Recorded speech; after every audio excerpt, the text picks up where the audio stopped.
Samahan niyo ako magluto ako ng munggo. Siyempre, unahin natin ang olive oil. Alam ko pong kayo po ay nagluluto din ng munggo, pero gusto ko lang pong ibahagi sa inyo at i-share sa inyo kung paano ko po lulutuin itong munggo na to. Dahil hindi po ako dito gagamit ng pork at hindi rin po ako gagamit ng kahit na anong klaseng meat. Makikita nyo po, hintayin nyo po ganito po ako magluto ng munggo. Siyempre, unahin po natin ang ating garlic. Okay. As usual, marami na namang garlic. Kasi siyempre, masarap ang maraming garlic pagka nagluluto po tayo. Unang-una, marami po itong health benefits. Okay. So, hintayin lamang po natin maging brown ang kulay ng garlic at lumabas ang kanyang aroma. Isusunod ko po ang onion.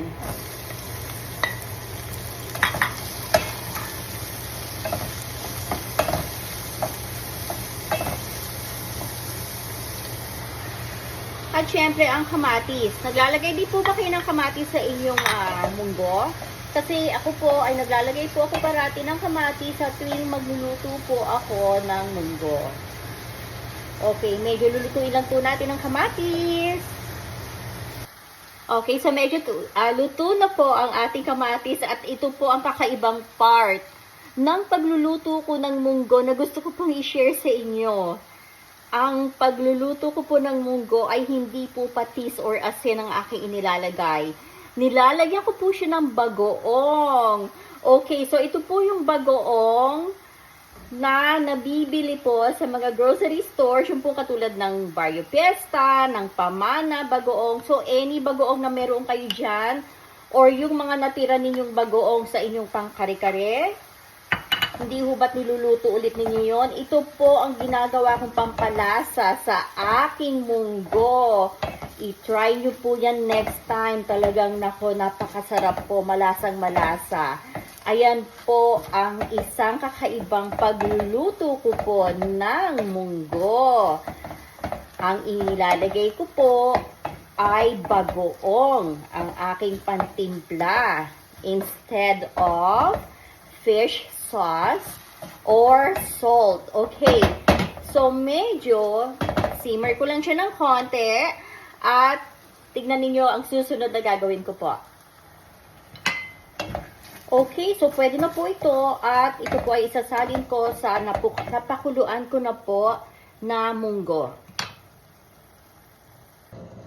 Okay, so ito na po yung munggo na naluto ko kanina at ito po yung ginisa ko na kamatis, sibuyas, onion, kamatis, sibuyas, yung sibuyas pala is onion, kamatis, sibuyas, garlic, at isinama ko na rin po yung bagoong. Iginisa ko na rin po ulit yung bagoong na natira namin dati. Okay?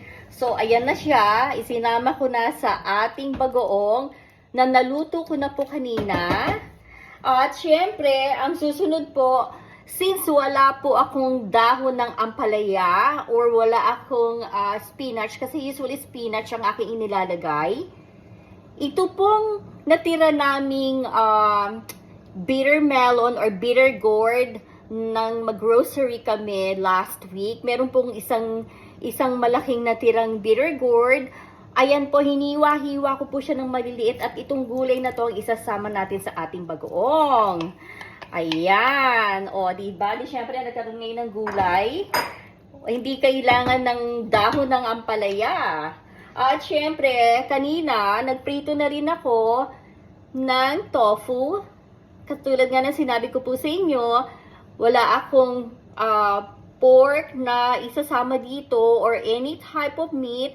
Pero kasi ang tofu is considered as protein. So ito po ay protein, ang tofu. So ang tofu ang ating isasama sa ating munggo. Wow, mukhang napakasarap ng munggo na to. So, isi-simmer ko lamang po ang munggo at ready to serve po in a few minutes. So, hintayin lamang po ninyo. At ito na po ang simpleng munggo. So, marami pong salamat again sa panonood ninyo. Don't forget to click like, comment, and share this video